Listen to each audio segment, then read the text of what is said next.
Sud Radio Berkov dans tous ses états. Le face-à-face. Le face-à-face du lundi 30 janvier avec Jacques Beau, ex-membre des renseignements stratégiques suisses, qui a participé à de nombreux programmes pour l'OTAN en Ukraine entre 2014 et 2017. Il a notamment écrit Poutine, le maître du jeu et Opération Z aux éditions Max Milo. Bonjour Jacques Beau. Bonjour. Bonjour, et Jacques Beau vient de faire paraître Comment vaincre le terrorisme djihadiste. Mais là, nous allons parler effectivement de la situation, de cette situation qui ne fait que... Je ne sais pas si elle s'aggrave ou pas, justement on en parlera avec Jacques Beau. Cette situation Russie-Ukraine, avec les bruits de bottes d'un côté, avec les uns qui disent mais ça y est, c'est fini, la guerre est finie, la Russie a gagné, les autres disent pas du tout, si on arme comme il faut l'Ukraine, la Russie va être stoppée. Encore certains qui disent l'OTAN est prêt à s'engager. Vous avez vu ce général qui parlait de ça. Alors, Jacques Beau voudrait savoir, peut-être, on va faire une espèce d'état des lieux. Au fond, les forces en présence, on sait très bien, l'OTAN, l'Amérique, l'Europe, chacune avec ses intérêts, ou en tout cas sa stratégie, et en fait l'Ukraine. Et aujourd'hui, à l'heure où nous parlons, est-ce que la situation a évolué par rapport au quand vous étiez venu nous en parler? Alors oui, bien sûr, elle a évolué. Elle a surtout évolué dans la perception que nous avons du conflit. Cette perception commence à changer. Et je pense que pour comprendre la situation d'aujourd'hui, il faut revenir à une interview qui a fait pas beaucoup de bruit dans les médias francophones, mais qui en a fait beaucoup dans les médias anglo-saxons. C'est l'interview du commandant des forces ukrainiennes dans The Economist, le magazine The Economist, en décembre de cette année. Et là, il a expliqué que... Il y a 2 mois, enfin, il y a un mois et demi. Ouais, oui. Et là, il a dit que l'armée ukrainienne était sur les genoux, littéralement, et qu'il était peu probable que l'armée ukrainienne soit capable de mener une vraie contre-offensive contre la Russie, et qu'il lui fallait impérativement avoir 300 chars, 600 véhicules de combat et 500 pièces d'artillerie. Et une semaine après, juste avant Noël, vous vous rappelez que Volodymyr Zelensky est allé à Washington avec finalement un peu cette liste de souhaits. Cette liste de Noël d'une certaine manière. Un shopping guerrier, quoi. Voilà. Et il y est allé d'ailleurs, et ça n'est pas anodin, avec un drapeau signé par des combattants de la région de Bakhmout, où il était allé juste quelques jours auparavant. Et ce qui est intéressant, et ce que tous les observateurs ont noté, c'est que Zelensky est revenu de Washington sans avoir de chars de combat. Ah oui, il n'y a pas eu d'accord. Non, et même les Américains lui ont dit à ce moment-là, on ne vous fournira pas de chars de combat Abrams. Il a reçu des patriotes, il a reçu des équipements, mais pas les chars de combat qui étaient considérés par les Ukrainiens un petit peu comme étant le noyau de ce qui était indispensable. Ouais. La colonne vertébrale. La colonne vertébrale des besoins de l'armée ukrainienne. Et simultanément, si vous avez suivi ce qui s'est passé sur le terrain en Ukraine, eh bien c'est la chute de Soledar, c'est l'encerclement de Bakhmout, c'est l'offensive russe sur Zaporozhye, sur Vuhledar, et dans tous ces secteurs, l'Ukraine est en recul. Bakhmout, ça a été, et d'autres qui ont témoigné d'ailleurs sur cette chaîne, ont témoigné des pertes considérables, qui était là-bas, oui, qui a été sur place et qui a vu l'état ou l'ampleur du désastre de cette bataille. Et là, il y a un événement aussi qui n'a pas été vraiment très bien compris dans les médias francophones, mais qui était mieux compris dans les médias anglo-saxons.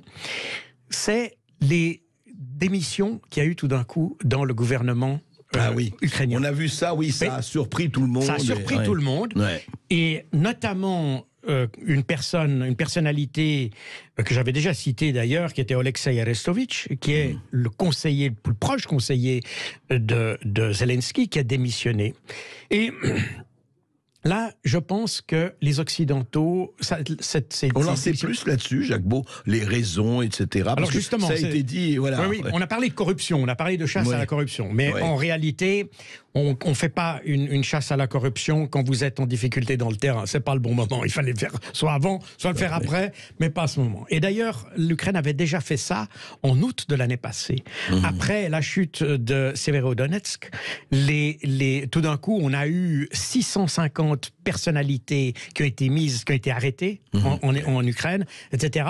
Parce qu'on a eu le même phénomène. C'est-à-dire que tout d'un coup, en Ukraine, les personnalités des institutionnels ont commencé à avoir froid aux pieds, si on peut dire. Ouais. Et puis, ils ont dit, maintenant, le vent tourne et il faut se retirer. Et ça a été la raison pour ce qui s'est passé. Et c'est la raison pour laquelle, je pense, les Occidentaux ont tout d'un coup, parce que si on parle tout d'un coup des chars, les léopards que les Allemands ne voulaient pas libérer, qui voulaient tout d'abord pas donner eux-mêmes, ensuite ils ont dit on va autoriser les Polonais à le faire, les Polonais ont été d'accord de donner, puis maintenant, etc. Donc on a eu tout d'un coup ce déblocage, et je pense que c'est le mouvement à l'intérieur du gouvernement ukrainien qui a poussé les Occidentaux à se dire oui, là, si le front craque, et si la politique craque, tout s'effondre. Et c'est pour ça que, pour redonner confiance à l'establishment ukrainien, on a dit, bon, ok, on donne les chars. Et là, c'est pour ça que tout d'un coup, vous avez tout le monde qui est venu avec... Parce qu'en fait, on avait parlé des chars depuis très longtemps. Oui, tout à fait.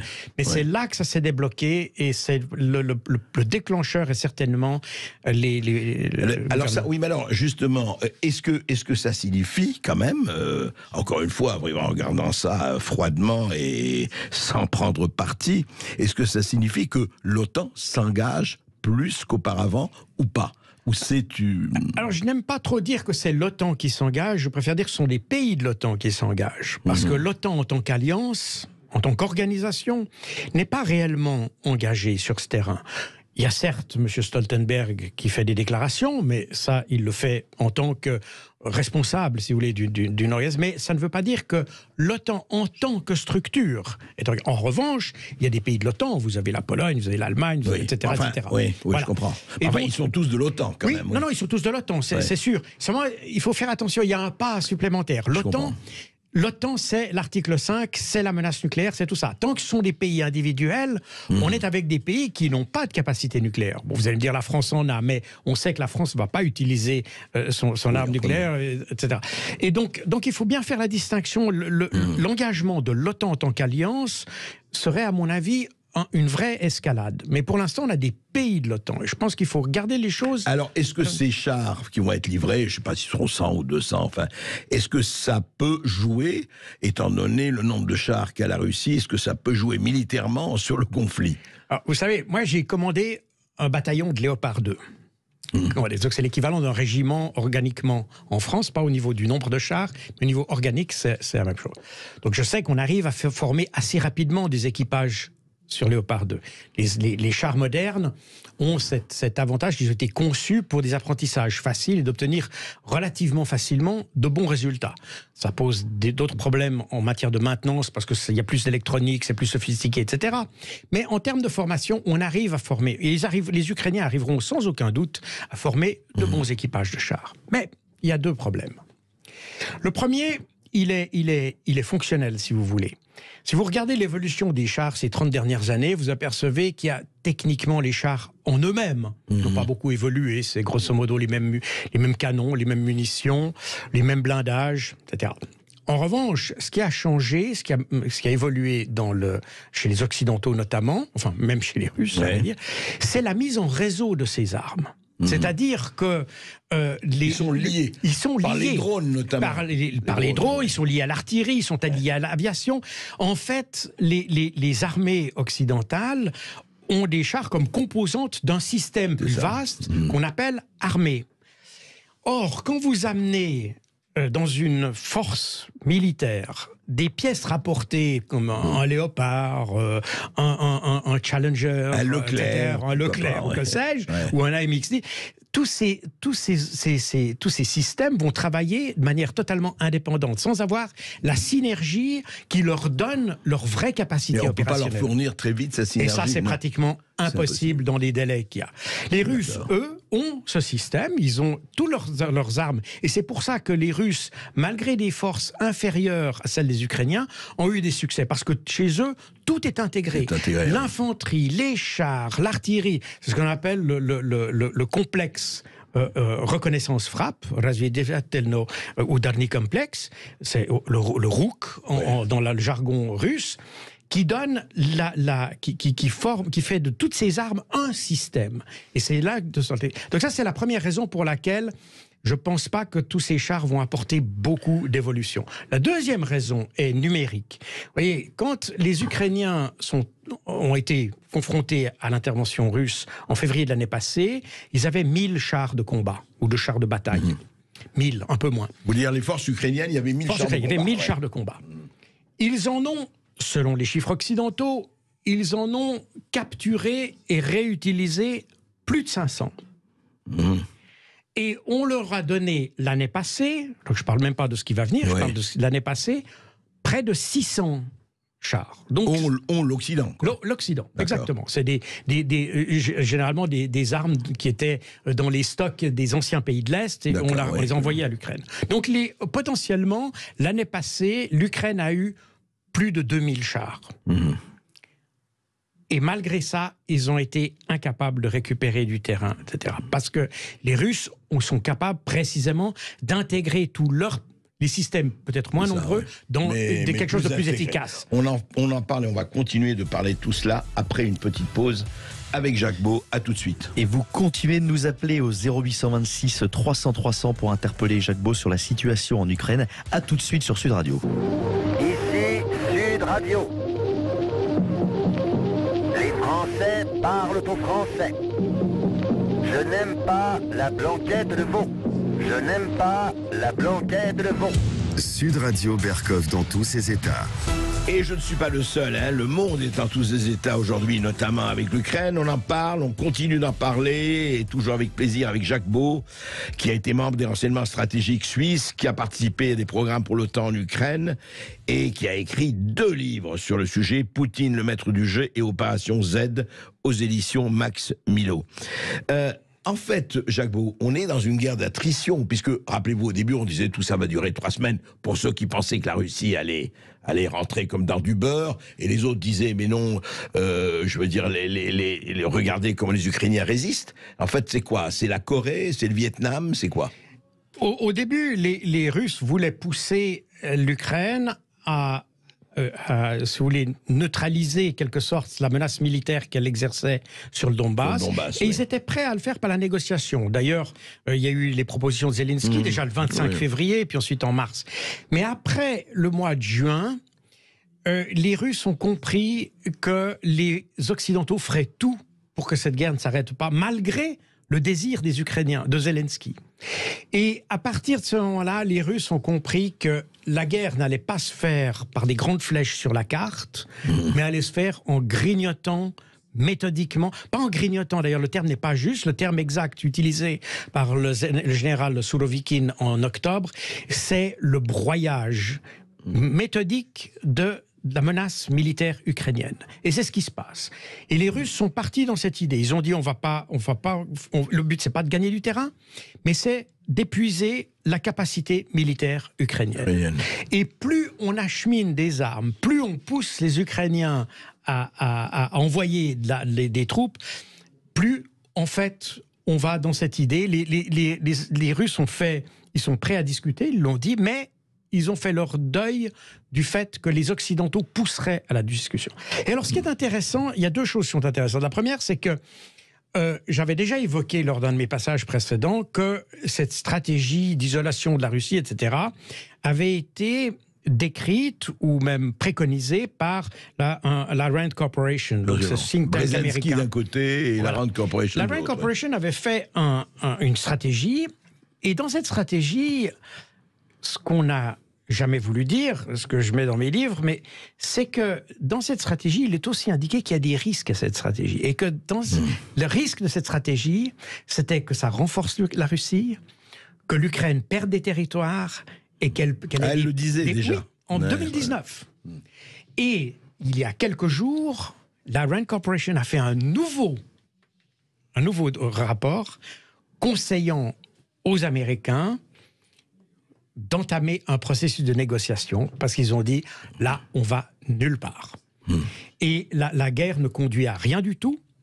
On va seulement appauvrir et pousser les Russes à détruire l'Ukraine, parce que les Russes, effectivement, ils ont cette perception, ils disent plus on gagne du terrain, plus les Occidentaux alimentent. Donc c'est un peu comme, si vous voulez vider une baignoire en allumant le robinet.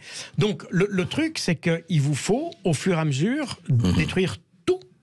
Et c'est un peu la situation. Donc la guerre d'attrition, donc ça peut durer. Ça peut durer, etc. Mais comment ça se fait juste, Jacques Beau, que les Occidentaux, enfin ils sont pas tous quand même contre le mur ou dans le mur, comment ils ne voient pas ça? Ils n'écoutent pas la Rand Corporation, par exemple. Enfin. Alors je pense que de nouveau, on a une perception assez différente dans le monde francophone que dans le monde anglo-saxon. Ça, c'est déjà la première chose. Comme j'ai dit, mes livres sont surtout basés sur la presse anglo-saxonne. En France, on a, je pense, une réflexion, enfin, il n'y a pas vraiment de réflexion pour être honnête, mais il y a surtout une posture extrêmement... émotionnelle, émotionnelle, oui, et irrationnelle même sur le sujet. Les anglo-saxons sont un peu plus rationnels quand même. Et on voit d'ailleurs Anthony Blinken dans une toute récente interview secrétaire d'État aux Affaires étrangères. Au secrétaire d'État, exactement, le ministre des Affaires étrangères américain a dit que l'idée de récupérer la Crimée est probablement vaine et que l'Ukraine n'est pas en mesure de faire ça.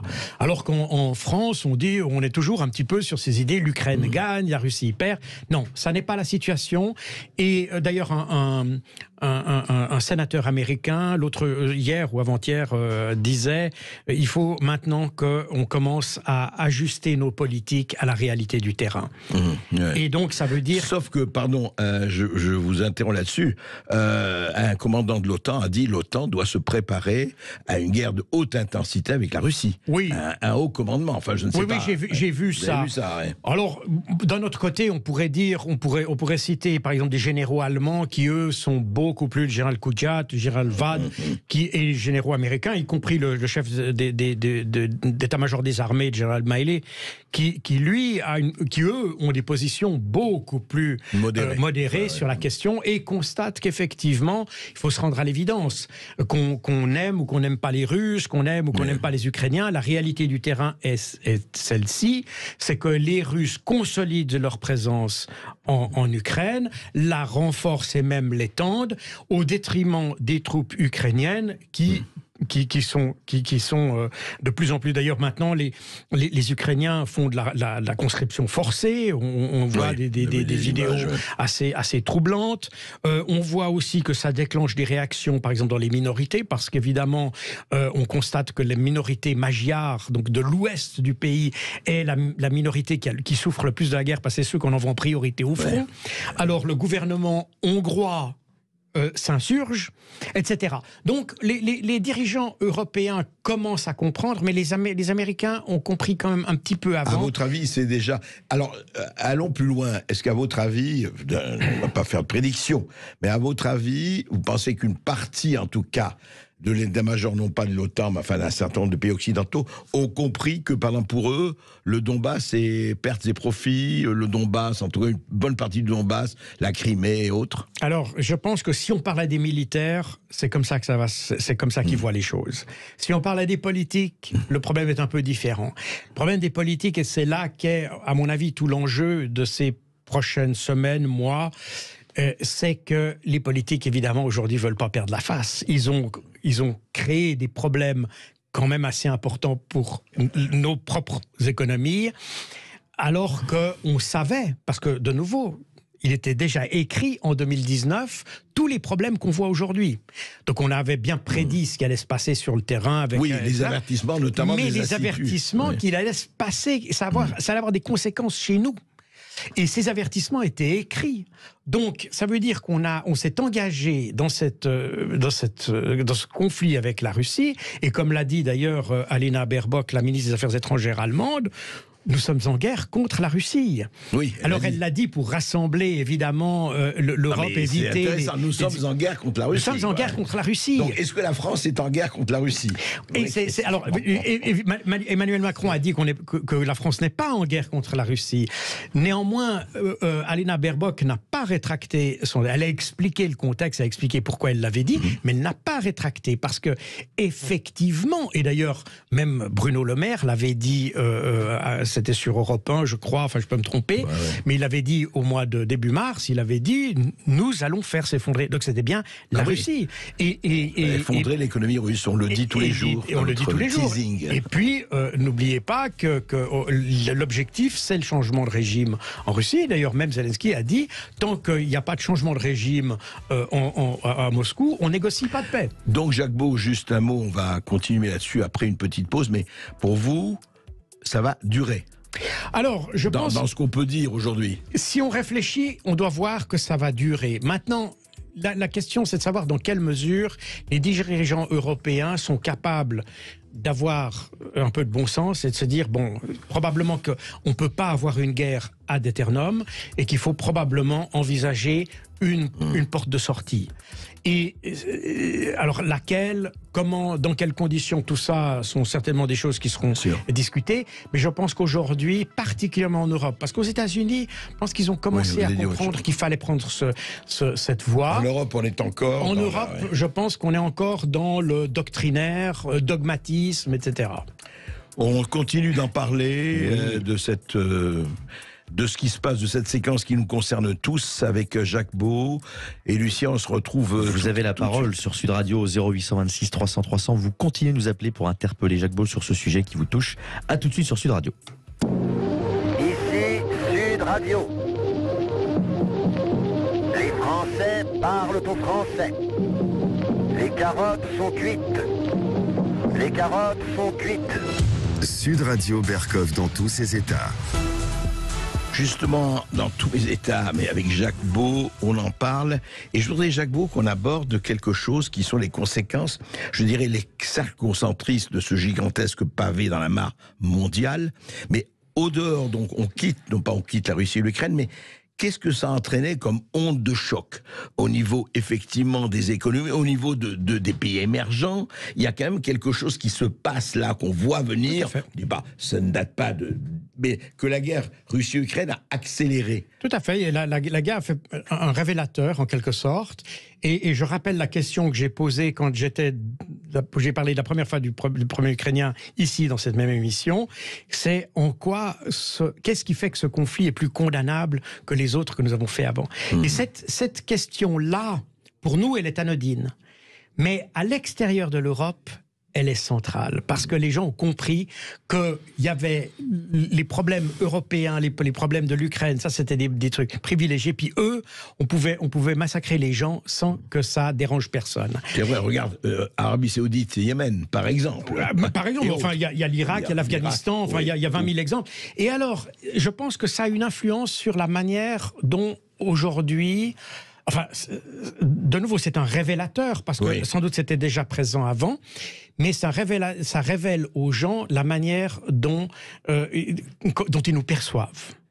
Et aujourd'hui, et c'est pas pour rien qu'on voit ce renforcement des BRICS, une sorte des forces qui poussent les pays, y compris les pays africains, les pays asiatiques évidemment, mais vers le bloc eurasiatique. L'attrait de la Chine, les gens comprennent qu'aujourd'hui il y a des partenaires peut-être plus fiables. Alors on ne parle pas ici de modèle politique et de choses comme ça. Les gens parlent en termes de fiabilité, de gens qui les respectent peut-être davantage. Le centre du monde devient l'Eurasie. L'Eurasie. Exactement. Ouais. Ça c'est un élément déterminant. Et puis ça se greffe sur un autre problème qu'on avait aussi parlé dans une émission précédente. C'est évidemment le problème, je veux dire presque sociétal ou civilisationnel. Le monde, j'allais dire européen, est lui-même d'ailleurs divisé sur ces questions sociétales, la perception de la notion de famille, etc. Tout ça vient... La notion de genre, etc. Exactement. C'est d'ailleurs une problématique qu'on associe chez nous, évidemment, à Poutine, etc. Mais si on réfléchit bien, ça concerne aussi les Polonais, ça concerne les Ukrainiens, ça concerne tous les pays de l'Est. Les Hongrois même, tout à fait. mais ça concerne aussi très largement ce qu'on appelle le reste du monde, qui n'est pas une jungle d'ailleurs, comme le disait Joseph Borrell, mais qui sont des gens qui réfléchissent, qui ont une réflexion sur leur propre société et qui pensent que le modèle occidental n'est peut-être pas, en tout cas pour l'instant, le modèle souhaitable pour eux. Et ça contribue à cet éloignement qu'on a de ces pays. Mais est-ce que c'est pas le Russie-Ukraine qui a amené justement à ce que ça aille le sociétal, mais au-delà du sociétal, à l'économique? C'est quand même la première fois qu'on parle de dédollarisation du monde. On n'en a pas tellement parlé. Il y a eu, mais enfin là... On n'en a pas parlé, mais c'est la première fois que les gens ont le courage de le faire. Parce qu'en réalité, Kadhafi avait voulu le faire en imposant le dinar d'or pour l'Afrique. Saddam Hussein avait voulu le faire. L'Iran a voulu le faire, etc. Donc l'idée n'est pas nouvelle. Mais aujourd'hui, les gens ont peut-être plus de courage pour se dire, finalement, l'Occident est faible, c'est le moment de le faire. Peut-être ça, le grand changement. Peut-être. En tout cas, il l'annonce. C'est-à-dire, quand la Chine vend quand l'Arabie Saoudite vend du pétrole à la Chine en yuan, etc., etc., etc. Mais est-ce que pour vous, c'est quelque chose, un processus inéluctable ou c'est pas encore joué du tout à l'heure où on parle? Rien n'est inéluctable dans ce bas monde, mais je peux m'imaginer, en tout cas, il y a une ferme volonté de s'écarter des Occidentaux. Je pense qu'un effet des sanctions qu'on a mal perçu chez nous, c'est que ça introduit une crise de confiance parce que quand vous gelez les avoirs d'un pays, etc., les pays africains ou du Moyen-Orient qui ont leurs avoirs chez nous, ils disent, oh, mais attention, si on fait ça à la Russie, qui est une puissance nucléaire, on pourra le faire à nous demain. Bien sûr. Et plus facilement. Alors que les Russes ne feront pas ça et les Chinois ne feront pas ça. Et donc, il y a effectivement comment dire, nous on ne perçoit pas ça parce qu'on se voit un petit peu comme le centre du monde. Mais eux voient très bien ça. Et ça contribue à cet éloignement de ce qu'on appelle le reste du monde de nos pays. Vraiment, les plaques tectoniques bougent. Oui, tout à fait. C'est tout à fait passionnant. C'est le moment peut-être d'accueillir les auditeurs qui ont des questions à poser à vous avez la parole sur Sud Radio 0826 300 300. On attend vos témoignages. Et on accueille tout de suite Julien de Marseille. Bonjour Julien. Bonjour Julien. Bonjour Monsieur Bercoff. Bonjour Monsieur Beau. Très content de vous entendre encore une fois sur Sud Radio. Je pense que vous êtes une des rares paroles à parler de façon non émotionnelle et très pragmatique du conflit, ce qui devient rare dans les médias français parce que je pense qu'on est trop dans l'émotionnel et que ça nous guide dans la mauvaise direction. Tout à fait. Alors Julien, qu'est-ce que vous vouliez? On vous écoute. Ben, moi, alors, à partir de quand M. Beau pense que vraiment on va dire que les Européens, parce qu'apparemment les Américains commencent à prendre conscience de l'état du conflit et de l'incapacité de l'Ukraine à remporter la victoire totale, à partir de quel moment vous pensez que les Européens prendront conscience de ça, ou s'ils en ont pris conscience, à quel moment ils vont s'avouer vaincus dans leur idéologie d'écraser la Russie, de vouloir démanteler la Russie? Alors, c'est une excellente question parce que j'ai travaillé dans l'OTAN, comme vous le savez, et dans l'OTAN, vous avez deux groupes. Il y a ce que Donald Rumsfeld appelait la vieille Europe, qui sont composés des vieux pays européens, la France, l'Allemagne, l'Italie, etc., qui généralement ont une posture plus équilibrée, plus modérée, en général. Ça ne veut pas dire qu'ils le font maintenant, mais en général. Et puis, vous avez l'Europe de l'Est, que Rumsfeld appelait la Nouvelle Europe, qui, elle, est farouchement anti-russe. Et je pense qu'actuellement, et c'est valable aussi bien pour l'Union européenne que l'OTAN, on a une sorte de combat entre ces deux tendances. Et l'Union européenne, elle, s'est rangée du côté de la Nouvelle Europe. On a l'Allemagne avec sa ministre des Affaires étrangères, Alina Baerbock, qui est plutôt du côté de cette Nouvelle Europe. Mais on a Olaf Scholz, mais alors il est très faible, c'est pas une personnalité très marquante. Néanmoins, lui serait plutôt du côté de la vieille Europe. Et donc on a ce combat entre les deux.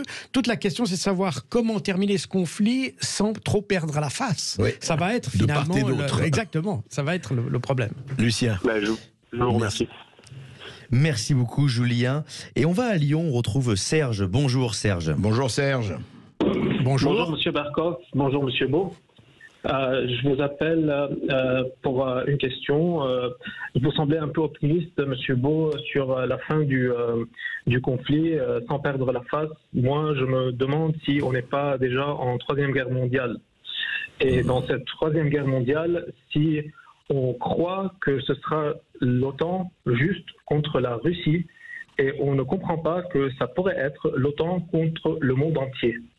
Parce que, comme vous avez dit, il y a les peuples à l'extérieur de l'Europe qui maintenant ont le courage, qui ont compris qu'on se fiche d'eux par rapport aux problèmes de l'Europe. Et je vois qu'il y a un sentiment, que ce soit chez les leaders mondiaux à l'extérieur de l'Europe ou chez les peuples du monde, qu'on aimerait bien que Poutine gagne, surtout dans le fait que Poutine propose un monde multipolaire avec le respect des civilisations. Poutine surtout propose un monde sans wokisme. Et j'avoue que moi-même étant chrétien d'Orient, il me semble que c'est beaucoup plus attractif pour tout le monde de voir le wokisme en défaite. Oui. Et du coup, je prévois que l'OTAN n'a pas bien calculé le fait qu'il est maintenant en guerre contre le monde tout entier. Alors c'est intéressant la question, oui, Serge. C'est une question très très intéressante. Ouais. Et je pense qu'à bien des égards, vous avez raison. Je n'aime pas trop utiliser le terme de guerre mondiale, ou alors il faudrait définir quelle forme elle prend. J'ai le sentiment que la guerre physique, matérielle, meurtrière qu'on a actuellement en Ukraine va à terme cesser. Mais l'idée qui est une guerre plus civilisationnelle, plus sociétale... Une guerre mondiale froide. Une guerre mondiale froide, exactement. Une guerre froide. D'ailleurs, en réalité, ce que vous dites, c'était ce qu'avait constaté, parce que c'est un constat et non pas un programme, c'est pas une stratégie, c'est un constat, qu'avait fait Samuel Huntington en parlant du choc des civilisations.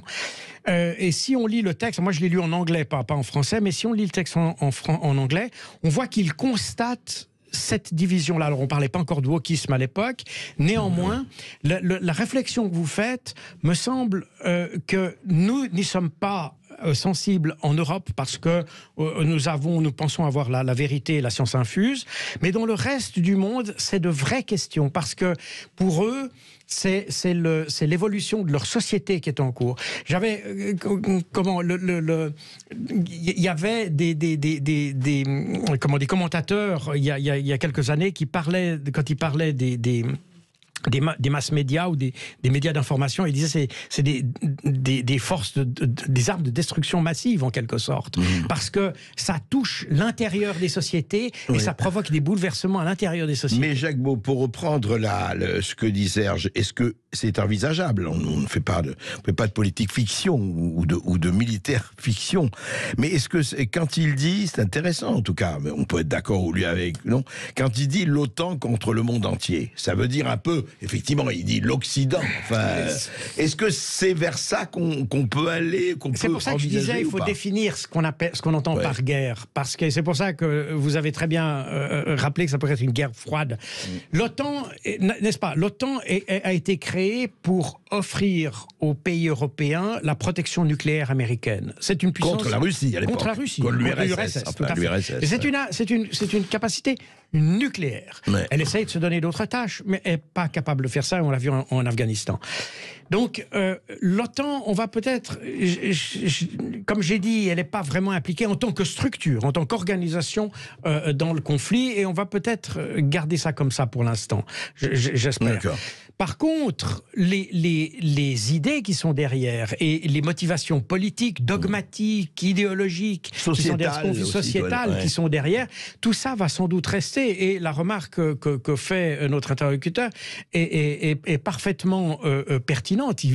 Cette guerre va laisser des traces, certainement, sous l'angle sociétal. Et la confiance des pays, on le voit d'ailleurs déjà. D'ailleurs, le Burkina Faso vient de dire d'ailleurs aux Français de partir. On est en plein milieu de la guerre ukrainienne. Donc ça veut dire qu'on n'a en tout cas pas rassuré les Burkinabés, n'est-ce pas? Il y a une espèce de crise de confiance qui s'installe et qui peut aller assez loin. Tout à fait. C'est bien ça. Lucien, peut-être une autre question. Merci Serge. On va tourner une rapide page de pub et en retour de pub, on retrouvera Christophe d'Aix-en-Provence et vous continuez de nous appeler au 0826 300 300 pour interpeller Jacques Beau sur la situation ukrainienne. À tout de suite sur Sud Radio. Ici Sud Radio. Les Français parlent au français. Je n'aime pas la blanquette de veau. Je n'aime pas la blanquette de veau. Sud Radio Berkov dans tous ses états. 13h46 sur Sud Radio, vous avez la parole au 0826 300 300 et on accueille Christophe d'Aix-en-Provence. Bonjour Christophe. Bonjour Christophe. Bonjour. Bonjour à Lucien, bonjour à André, bonjour à Monsieur Beau, mais au préalable, je voudrais dire bonjour à mon compatriote de Marseille, Julien, et saluer la pertinence de vue de Serge Le Lyonnais, parce que moi, ça m'a interpellé ce qu'il a pu nous avancer. Monsieur Beau, j'ai une question pour vous, et Monsieur Berkov, j'ai une question pour vous. Allez-y. Alors, c'est deux domaines, hein. La retraite pour vous, pas votre retraite, la retraite. Hein, pour le moment, je ne sais pas ce que c'est. Ah, ça viendra. Non, mais tant mieux pour vous. Bon, bref. Et pour Monsieur Beau, Monsieur Beau, le 26 août 1756, le roi de Prusse, Frédéric II, prend les choses en main, il agresse l'Empire austro-hongrois et il prend la Silésie. Et je trouve que notre situation politique et militaire ressemble beaucoup alors, l'histoire ne repasse jamais toujours les mêmes plats, ou plus exactement, les sauces sont différentes. Mais il y a des grands principes. Et pour rebondir sur ce que disait Serge, oui, je pense que nous sommes dans la 4e guerre mondiale, qui est celle de maintenant. La première, c'était la guerre de 7 ans. Le roi très chrétien Louis XV, il s'est occupé de choses qui ne le regardaient pas. Il a perdu l'Inde et le Québec. Nous allons... Si on ne redresse pas la barre, nous allons avoir de très graves difficultés dans notre sphère d'influence, c'est-à-dire l'Afrique de l'Ouest, l'Afrique francophone. Voilà. Mais je laisse la parole à Monsieur Beau. Jacques Beau. Alors, écoutez, d'abord, je pense qu'il est important de rappeler que lorsque la Russie est intervenue en Ukraine, c'était pas pour prendre du territoire, même si maintenant... Le Donbass quand même, non? Le Donbass. Non, même pas. C'est pas pour le prendre puisqu'ils étaient indépendants. Ils avaient déclaré leur indépendance. C'est pas pour le prendre. C'était pour protéger, et c'est un principe des Nations Unies qu'on oublie toujours, qu'est la responsabilité de protéger. Que d'ailleurs les Occidentaux auraient pu invoquer pour intervenir en Ukraine, qu'ils n'ont pas fait. Mais la Russie l'a fait pour protéger les populations du Donbass. Il ne faut pas oublier que c'est des populations qui ont été bombardés pendant 8 ans, entre 2014 jusqu'en 2022. On oublie toujours ces victimes. Et les Russes, eux, n'ont pas oublié ces victimes. Et c'est pour faire cesser ça qu'au début de cette année, alors que les bombardements s'intensifiaient, qu'ils ont décidé d'intervenir à la demande des populations du Donbass. Mais ça n'était pas à l'origine. Et si le 25 février, c'est-à-dire le lendemain du début de l'offensive, si les Européens n'avaient pas interdit à Zelensky de son initiative, eh bien, probablement que la guerre se serait figée à ce moment-là. On aurait eu une négociation, tout le monde aurait pu mettre ses cartes sur la table, on aurait pu remettre en vigueur, parce que la finalité d'une certaine manière de l'intervention russe, c'est l'imposition par la force des accords de Minsk. Et donc... Oui, mais ça c'est si, et malheureusement ça n'a pas eu lieu, Jacques Beau. Mais ce que dit Christophe, c'est que, est-ce qu'on va, comme disait d'ailleurs Serge, est-ce qu'il y a quand même quelque part, appelons-le guerre civile froide ou 4e guerre mondiale, peu importe, le problème c'est que, est-ce qu'on va être... on est dans un engrenage, parce que c'est vrai que ça aurait pu s'arrêter, mais est-ce qu'on est dans un engrenage ou pas? Il est là le problème. Non, tout à fait. J'ai bien compris ça, et j'ai bien compris la question aussi, qui est parfaitement pertinente. Mais si on comprend cette mécanique initiale, on se dit on peut reprendre peut-être cette mécanique à un certain moment. Et que si on donne des garanties pour ces populations du Donbass, qui maintenant sont devenues un peu... Ça s'est étendu, bien sûr, mais les Russes ne vont certainement pas céder sur la protection de ces populations. Et ça va être un élément central. C'est pour ça qu'on parle de la neutralisation de l'Ukraine, d'une certaine manière. Et c'était ce qu'en mars, Zelensky a proposé, et que les Russes étaient prêts à accepter. Donc, il faut comprendre cette mécanique pour se dire, il y a une fin possible, il y a des éléments de dialogue possibles, et donc on n'est pas nécessairement dans quelque chose qui est une boucle sans fin. On a des éléments, il suffit pour nous d'accepter ces éléments, de revenir à ces fondamentaux, et puis probablement on a des éléments de construction. Ce qui est terrifiant, c'est que l'Europe ne se pose jusqu'ici en aucun cas en médiatrice ou en négociatrice. C'est un élément assez incroyable parce que j'ai toujours pensé qu'une organisation supranationale ou multinationale ou multilatérale ne devait pas s'impliquer dans les conflits de ses membres en quelque sorte. Que des pays de l'Union européenne ou d'autres soient en conflit avec d'autres, c'est très bien, quoi que l'Ukraine n'appartient ni à l'un ni à l'autre d'ailleurs. Mais bref, admettons. Ouais. C'est OK qu'ils soient en conflit, mais justement, c'est le rôle d'une organisation multinationale d'avoir la hauteur nécessaire pour venir jouer l'arbitre et puis médier entre les... pacifier tout Exactement. Ça, absolument. Lucien, peut-être on peut prendre un dernier auditeur. Oui, merci beaucoup Christophe. Et on a le temps d'accueillir Mohamed de Perpignan. Bonjour Mohamed. Bonjour Mohamed. Bonjour. Bonjour à vous, à votre invité et aux auditeurs. Voilà, ma question c'est un petit peu... Il y en a deux ou trois. Ma question c'est, on nous dit qu'on livre des chars Leclerc qui sont difficilement maniables. Ils ont des problèmes électroniques et autres. On nous dit qu'on n'a pas des... on n'intervient pas humainement dans cette guerre. Moi, je pense que oui, comment on fait pour dépanner ces engins. Un avion, on peut le faire entrer s'il y a un problème technique dans un hangar en Pologne et le lendemain, il traverse l'Ukraine. Mais qu'est-ce qu'on fait avec un char si on n'a pas des techniciens sur place? Ça, c'est la première chose. La deuxième chose, demain, la guerre se termine. Qui c'est qui va vendre ces armements? Les États-Unis, l'Allemagne ou nous? Et une dernière question. De la guerre finie, on est franchement, on sort les crocs contre la Russie. On voit la Russie, comment elle se comporte envers nous en Afrique. Nos relations diplomatiques et commerciales, comment vont fonctionner? Beaucoup de questions, Mohamed, mais Jacques Beau va peut-être répondre aux deux premières. Beaucoup de questions. Oui, alors effectivement, concernant évidemment la problématique des chars et des avions, c'est la problématique notamment de l'entretien de ces chars. Et on parle naturellement du terme de co-belligérance qui a été évoqué à plusieurs reprises. Alors fournir des armes à quelqu'un, ça n'est pas vraiment de la co-belligérance, mais dès qu'on entre dans sa chaîne logistique, oui, là, ça devient disait Mohamed, problème. il y a des gens pour entretenir. Voilà, et les gens qui entretiennent, ouais. Eh bien, ils sont partie prenante. Quand on donne une arme, si vous donnez une arme à un pays d'Asie, etc., et puis qu'il entre en guerre, il entre en guerre avec vos armes. Ça ne veut pas dire que vous êtes partie prenante.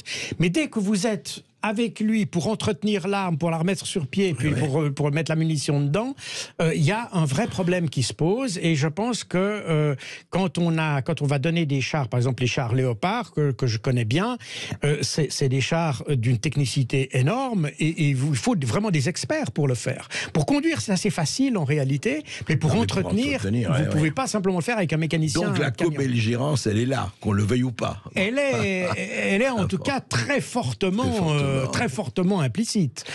Et oui, et juste Jacques Beau, pour répondre à la question, effectivement, au fond, quand on va en sortir, on l'a dit déjà un peu plus tôt, c'est vrai que le monde, en tout cas, ne sera plus exactement le même, quelle que soit l'issue du conflit. Alors, quelle que soit l'issue du conflit, il ne sera plus exactement le même. D'abord, vous avez évoqué la question des armes et où iront ces armes et qu'est-ce qui va se passer avec ces armes. Il y a deux choses qui vont se passer. La première, c'est que les pays qui ont fourni des armes à l'Ukraine, eh bien, les Américains vont venir les leur remplacer. Donc déjà, on ouvre grande ouverte les portes du marché aux armes américaines, parce que c'est ce qu'ils ont promis. Pour le plus grand plaisir des fabricants. Pour le plus grand plaisir des fabricants d'armes, au détriment d'ailleurs des fabricants d'armes européens, parce que les Américains ont incité, j'avais dit tout à l'heure que l'année passée, les Ukrainiens ont reçu près de 600 chars des vieux modèles des stocks est-européens.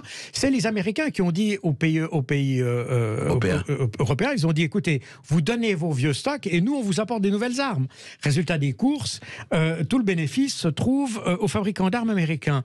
Ça, c'est la première chose. La deuxième chose, c'est évidemment que toutes ces armes qui sont arrivées sur le champ de bataille, on sait qu'il y en a, et quand je dis toutes celles qui sont sur le champ de bataille, je devrais dire différemment, je dois dire toutes celles qu'on a envoyées en Ukraine, parce qu'en réalité, il y en a très peu qui arrivent sur le champ de bataille, et il y en a beaucoup qui arrivent. On a déjà trouvé des armes ukrainiennes en Syrie, en Albanie et en Finlande. Donc ça veut dire que ça, c'est la corruption. Il y a un vrai problème. Un vrai problème. Merci Jacques Beau. Je crois que vraiment, on va reparler de tout cela et on vous attend toujours. Hein, oui, merci chers auditeurs. C'était le face-à-face du lundi 30 janvier avec Jacques Beau, qui a notamment écrit le Poutine, le maître du jeu, Opération Z et vaincre le terrorisme djihadiste aux éditions Max Milo. Tout de suite, l'émission de Brigitte Lahaye. À tout de suite sur Sud Radio.